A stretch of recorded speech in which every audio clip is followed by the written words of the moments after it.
ശ്രീ വേണു അങ്ങേക്ക് ഓർമ്മ കാണും, ശ്രീ അടൂർ സാറിനെതിരെ ഇന്നും ഇന്നലെയുമല്ല കുറേ കാലമായി മുള്ളും മുനയും വെച്ച് കൃത്യമായി പറഞ്ഞാൽ സവർണ ജാതീയ പൊതുബോധമാണ് അദ്ദേഹത്തെ നയിക്കുന്നതെന്ന് പറയാതെ പറഞ്ഞ് ഇടതുപക്ഷത്ത് നിൽക്കുന്ന ചില ആൾക്കാർ അദ്ദേഹത്തെ കുറേ കാലമായി ആക്രമിക്കുന്നത് നമ്മൾ കാണുന്നു. അത് KR നാരായൺ ഇൻസ്റ്റിറ്റ്യൂട്ടിന്റെ കാര്യത്തിലാണെങ്കിലും മുൻപ് പറഞ്ഞ ഡയറക്ടറുടെ കാര്യത്തിലാണെങ്കിലും ഒക്കെയുണ്ട്. ഞാൻ അവരുടെ രേഖകളടക്കം ആ പ്രത്യേക ഡയറക്ടർ സൗഹൃദം കാരണം എന്നെ കാണിച്ചതും മറ്റുമാണ്. അതിലേക്ക് വരാം. പുഷ്പവതിയുടെ കാര്യത്തിൽ പറഞ്ഞതിനുള്ള മറുപടി ആദ്യം രാഹുൽ, ഞാൻ വരുന്നത് ഇനി അദ്ദേഹത്തിന് ഈ വ്യക്തിയെ അറിയില്ലായിരിക്കാം. അദ്ദേഹം 84 വയസ്സുള്ള ഒരാളെ അറിയില്ല എന്നത് ശരി. ഒരാളെ അറിയില്ല എന്ന് പറയുന്നതും ഒരാൾ ഒരു അൺനോൺ എൻറ്റിറ്റി ആണ് എന്ന് പറയുന്നതും രണ്ടാണ്. എനിക്കറിയില്ല എന്ന് പറഞ്ഞാൽ അത് ആത്മനിഷ്ഠമാണ്. ഒരു അൺനോൺ എൻറ്റിറ്റി എന്ന് പറഞ്ഞാൽ അങ്ങനെയല്ല.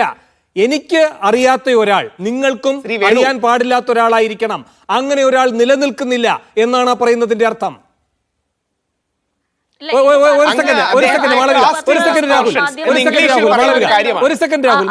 വായിച്ചെടുക്കാൻ പറ്റുമായിരുന്നല്ലോ അതാരാണെന്ന്.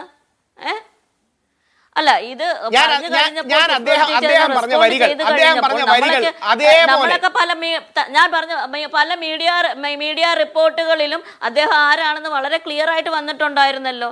അതെങ്കിലും വായിച്ചപ്പോൾ മനസ്സിലാക്കിക്കൂടായിരുന്നു അദ്ദേഹം ഏത് ബാക്ക്ഗ്രൗണ്ടിൽ നിന്ന് അദ്ദേഹത്തിന്റെ മലയാളം ഫിലിമിലേക്കുള്ള കോൺട്രിബ്യൂഷൻ എന്താണെന്നുള്ളത്. എന്നിട്ടാണ് ഈ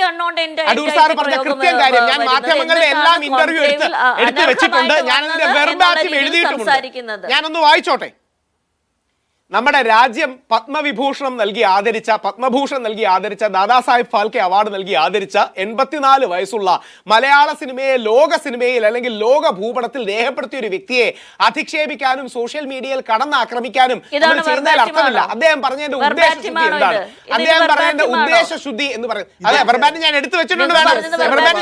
ഞാൻ കൃത്യമായി വായിക്കാം. മാഡം ഒരു അല്ലല്ല മാഡം ഒന്ന് കേൾക്കാമെങ്കിൽ ഞാൻ എന്തായാലും വായിക്കാം.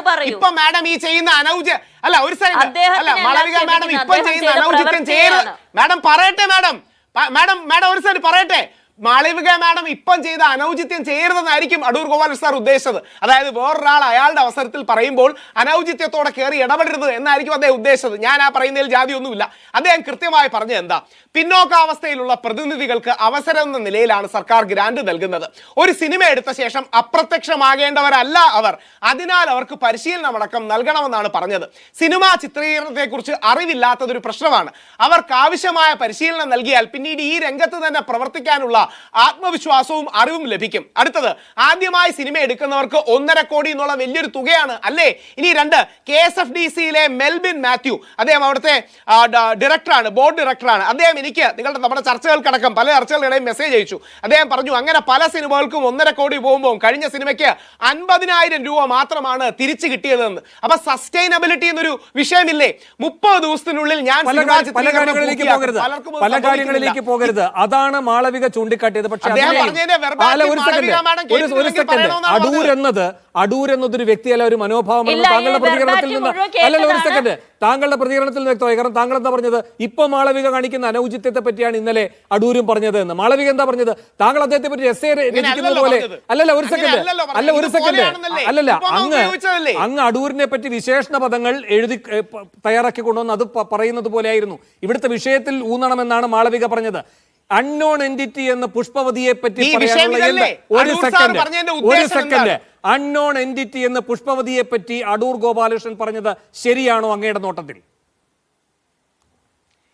ഞാൻ അതാണ് പറഞ്ഞ, അടൂർ സാറിന് അറിയില്ല എന്നുള്ള ഉദ്ദേശത്തിലായിരിക്കും ഒരു ബെനിഫിറ്റ് ഓഫ് ദി ഡൗട്ട് കൊടുക്കണ്ടേ? അല്ല, അങ്ങനെ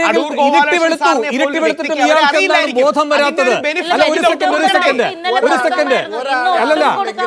അറിയില്ല എന്നാണ് പറയുക.